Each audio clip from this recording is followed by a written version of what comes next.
Dans cette vidéo, je vais te montrer comment créer un GPT personnalisé avec ChatGPT. Donc on se retrouve sur mon écran dans le GPT Store où on va pouvoir retrouver l'ensemble des GPTs qui ont été rendus publics. Mais avant ça, qu'est-ce que c'est un GPT?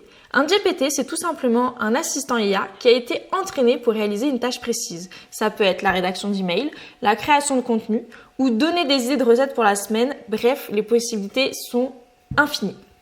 Et c'est ce qu'on peut voir ici dans ce GPT Store parce qu'on voit qu'il y a vraiment plein de variétés de GPT.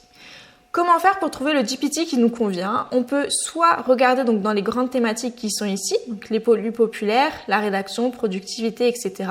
Et quand on clique, donc on accède au GPT de cette thématique. Ou alors on peut directement taper des mots-clés dans la barre de recherche juste en haut.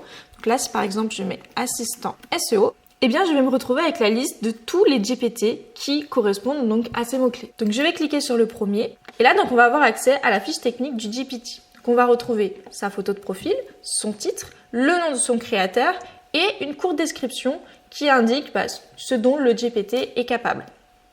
Juste en dessous, donc on va retrouver la catégorie à laquelle il appartient. Donc là, la catégorie c'est writing, c'est rédaction en français. Sur la droite, on va avoir le nombre de conversations qui ont été engagées avec ce GPT. Donc là, on voit que le GPT a été quand même assez utilisé puisqu'il y a eu plus de 5000 conversations qui ont été lancées avec. Et sur la gauche, on va retrouver la note des utilisateurs. Donc là, sur plus de 80 avis, les utilisateurs ont donné une note de 4,5 sur 5. Donc c'est plutôt une très bonne note. En dessous, on va retrouver donc les amorces de conversation. C'est ce qui va nous permettre de lancer la discussion avec le GPT. On y reviendra ensuite quand on va créer le nôtre. Ensuite, donc, on a les fonctionnalités. Donc là, en fait, c'est les fonctionnalités auxquelles a accès le GPT pour fonctionner. Pareil, on y reviendra.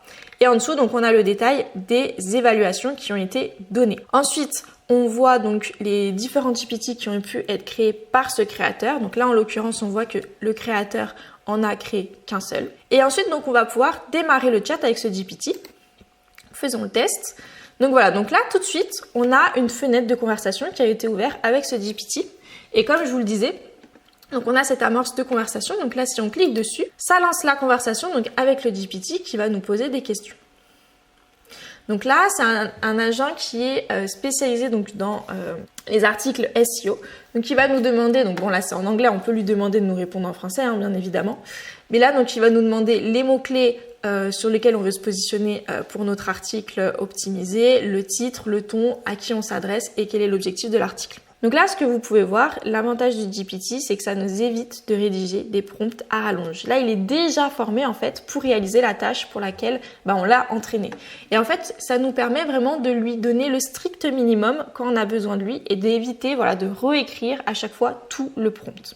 Donc c'est quand même un énorme gain de temps. C'est assez utile aussi parce qu'en fait, on va pouvoir créer plusieurs assistants, plusieurs GPT spécialisés dans des domaines différents et ça, c'est vraiment très utile au quotidien. Donc maintenant qu'on a vu ça, comment est-ce qu'on peut créer son propre GPT? Alors c'est très simple, on va donc dans la photo de profil en haut à droite, on clique dessus et on va dans mes GPT. Ici donc on retrouve la liste des GPT qu'on a pu créer et on peut cliquer donc sur créer un GPT. Il y a deux manières de créer un GPT, soit dans le menu créer, soit dans le menu configurer. Le menu créer, en fait, va se présenter sous forme de conversation, comme on peut le voir ici. Et en fait, on va échanger justement avec un GPT qui a été formé pour nous aider à créer un GPT. Donc, ça va être en fait la méthode facile où on va être accompagné tout au long pour créer notre GPT. La méthode configurer, quant à elle, c'est une méthode manuelle où ça va être à nous de remplir tout ce qu'il faut pour créer et entraîner notre GPT. Ensuite, sur la droite, vous voyez, donc on a un volet qui s'appelle aperçu. En fait, tout simplement, c'est au fur et à mesure qu'on va renseigner et créer notre GPT, cet aperçu va évoluer et on va pouvoir voir en temps réel le GPT se former. Pour ce test, je vous propose de créer un GPT qui va être en charge de la relation client d'une boutique en ligne. Son objectif, ça va être très simple, ça va être de répondre aux emails, aux réclamations des clients. Donc on va partir d'une boutique en ligne qui s'appelle Flamme d'intérieur et qui propose à la vente donc différentes décorations liées donc au feu. Donc ça peut être des lanternes, des cheminées à l'éthanol, des bougeoirs, des lampes à huile, des bougies, bref, tout ce qui a un lien avec la décoration et les flammes. Donc là, l'idée, c'est que je suis allée donc dans la rubrique service client et vous allez le voir, en fait, j'ai téléchargé l'ensemble de leur FAQ. L'idée, c'est que ensuite, je vais pouvoir donner ces informations au GPT pour qu'il ait connaissance de toutes les modalités et tous les règlements de cette boutique en ligne. Donc, on va revenir sur ChatGPT et en fait, ici, on va commencer par la partie créer. Personnellement, je commence toujours par cette partie parce que ça permet quand même de faire le gros du travail et ensuite j'affine par la partie configurer. Donc là, je vais lui écrire quelque chose de très simple pour lui expliquer ce que je souhaite faire. Donc je lui dis que je souhaite créer un GPT qui va s'occuper donc du service client de la boutique en ligne Flamme d'Intérieur et là tout de suite on voit qu'il est en train de mettre à jour en live le GPT par rapport à ce que je viens de lui dire. Donc là, il va me proposer un nom pour ce GPT. Donc là, il me propose que penses-tu de Flamme Support comme nom pour ce GPT. Personnellement, je suis pas très fan. On va plutôt proposer, je préfère relation client Flamme d'Intérieur. Donc je lui envoie. Et là, voilà, donc il me dit que ce nom-là a été donc déjà enregistré et il va pouvoir me créer une image de profil pour ce GPT. Donc là, il est en train de générer l'image de profil en utilisant DALL-E. Alors là, il vient de me proposer donc une première image de profil. Personnellement, je la trouve un peu petite. Je trouve qu'on ne voit pas assez le logo. Donc, je vais lui demander de faire un peu plus gros. Donc, je lui envoie et là, donc, il va me créer une deuxième image. Donc ça, c'est assez sympa parce que du coup, soit en fait, on peut importer directement son image, soit on peut demander à DALL-E de la créer pour nous. Donc bon, là, je vous passe les détails, mais on a eu du mal un peu à se comprendre avec ChatGPT parce que je voulais qu'il supprime donc ce petit visuel qu'il m'avait proposé, sauf qu'il a compris que je parlais du visuel en tant que tel. Donc j'ai dû lui préciser un petit peu plus. Et voilà, donc on a cette dernière image. Donc, je ne vais pas creuser un peu plus, ça me convient très bien. En tout cas, on pourra le changer si besoin. Je vais lui dire oui, très bien, merci. Ensuite, donc, je vais apporter quelques modifications à ce GPT et lui demander de répondre de manière plus professionnelle au mail et qu'il finisse son message par chaleureusement au lieu de cordialement pour qu'il y ait un peu de personnalisation dans la réponse. Donc je lui envoie et il met à jour le GPT. Ce qui est intéressant de voir, c'est qu'au fur et à mesure de la configuration du GPT, le volet aperçu sur la droite a énormément évolué. On retrouve la photo de profil, le titre et même une description pour décrire le GPT. Donc là, c'est un GPT pour le service client de Flamme d'Intérieur qui répond aux demandes avec professionnalisme. Et il nous a même proposé différentes amorces de discussion pour lancer la conversation. Donc je vais en rester là pour cette partie créée. En tout cas, sachez que voilà, on peut lui demander de plus en plus de choses et il va pouvoir le mettre à jour. Pour ce tutoriel, je décide de pas trop en faire non plus pour rester assez simple. Donc là, on était dans la partie créée. Et maintenant, quand je vais cliquer donc sur le volet configurer, vous allez voir qu'en fait, il a mis à jour tout ce qui était vide précédemment, il l'a mis à jour avec la discussion qu'on a pu avoir dans le volet création. Donc on retrouve la photo qu'on peut changer si on souhaite. Donc soit on peut charger une photo, soit on peut réutiliser DALL-E pour nous créer une nouvelle photo. On peut mettre à jour le nom, on retrouve la description et on retrouve toutes les instructions. Donc là, on peut cliquer ici pour la voir en grand. Et si besoin, on peut rajouter des informations. Donc moi, j'aimerais juste rajouter quelque chose qui me répond toujours en français. Voilà, je ferme et c'est enregistré. Ici, donc, on va retrouver des amorces de conversation qu'on retrouvait donc dans l'aperçu. Donc, je n'ai pas reçu ma commande. Pouvez-vous vérifier où elle se trouve? Je souhaite retourner un produit. Quelles sont les étapes à suivre? Mon produit est arrivé endommagé. Comment faire pour le remplacer? Pouvez-vous m'expliquer les différences entre vos bougies parfumées? Là, c'est intéressant parce que je ne lui ai même pas dit qu'on vendait des bougies parfumées, qu'il l'a deviné. Donc, c'est vraiment très intéressant. Ensuite, en dessous, donc, on a ce qui fait vraiment pour moi la puissance du GPT. C'est ce qu'on appelle la base de connaissances. C'est qu'en fait, vous allez pouvoir lui partager des ressources, des connaissances sur lesquelles il va pouvoir s'appuyer quand il va discuter avec vous. Donc, vous vous rappelez tout à l'heure, quand je vous ai montré le site de Flamme d'Intérieur, je vous ai dit que j'avais téléchargé donc la FAQ de la boutique en ligne. Donc, c'est ce que je vais lui partager ici. Comme ça, en fait, le GPT va avoir accès à toutes les règles de cette boutique. Donc, je vais charger le fichier. Donc, le fichier est chargé et vous allez voir dans les tests, ça va changer beaucoup de choses. En dessous, donc, on va retrouver les fonctionnalités auxquelles le GPT va avoir accès. Donc aujourd'hui, il en existe 3. Il va avoir la navigation sur le web. Donc là, en fait, c'est la possibilité ou non pour le GPT d'aller sur Internet. C'est très intéressant parce qu'en fait, ChatGPT, il a été entraîné sur des données qui datent un peu. Et en fait, cette fonctionnalité va lui permettre d'être toujours à jour et de pouvoir récupérer des informations qui datent d'aujourd'hui. Donc en fonction, ça peut être intéressant. Moi, pour cet exemple, je vais le garder parce que comme c'est une boutique en ligne, il aura certainement besoin d'aller naviguer sur Internet. Ensuite, la deuxième fonctionnalité, c'est la possibilité de créer des images avec DALL-E. Donc là, en l'occurrence, moi, j'en aurais pas besoin, donc je vais la décocher.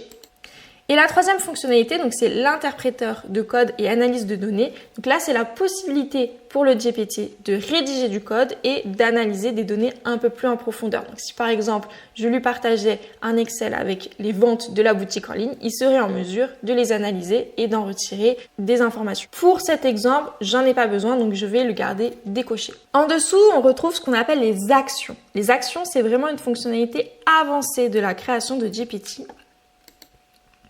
En fait, ça va tout simplement permettre au GPT de communiquer avec des applications extérieures via des API. Concrètement, ça va vous permettre de connecter votre GPT, par exemple, à votre email et de pouvoir envoyer les emails directement à votre place. Dans ce tutoriel, je ne vais pas en parler, tout simplement parce que c'est des fonctionnalités assez avancées et que je le proposerai dans une formation plus tard. Mais sachez en tout cas que ça existe et que c'est assez puissant. Et ensuite, ce qu'il faut bien avoir en tête et ce qui est un petit peu caché dans la création du GPT, c'est ici, c'est autres paramètres. Et en fait, quand vous cliquez, vous voyez qu'il y a une case qui a été précochée et qui permet à GPT, à OpenAI, d'utiliser les données de conversation de votre GPT pour améliorer les modèles d'OpenAI. Donc là, en fait, si vous souhaitez que toutes les conversations que vous aurez avec ce GPT soit vraiment confidentiel et ne soit pas utilisé par OpenAI, je vous conseille de le décocher. Là, je vais le garder coché, il n'y a rien de particulièrement confidentiel. Voilà, on a fini de configurer le GPT. Donc là, je vais simplement cliquer sur créer en haut à droite et là, je vais avoir 3 options qui s'offrent à moi. La première, c'est de garder privé ce GPT et de ne pas le donner accès à d'autres personnes, de ne le garder que pour moi. La deuxième, c'est de le mettre à disposition à certaines personnes via un lien URL. Et la troisième, c'est de le rendre totalement public et de le rendre disponible sur le GPT Store qu'on a vu précédemment. Donc moi là, l'idée, c'est pour un test, donc je veux vraiment le garder privé. Donc j'enregistre. Et là, donc je vais avoir un lien URL quand même pour le retrouver. Et là, je peux cliquer sur voir le GPT.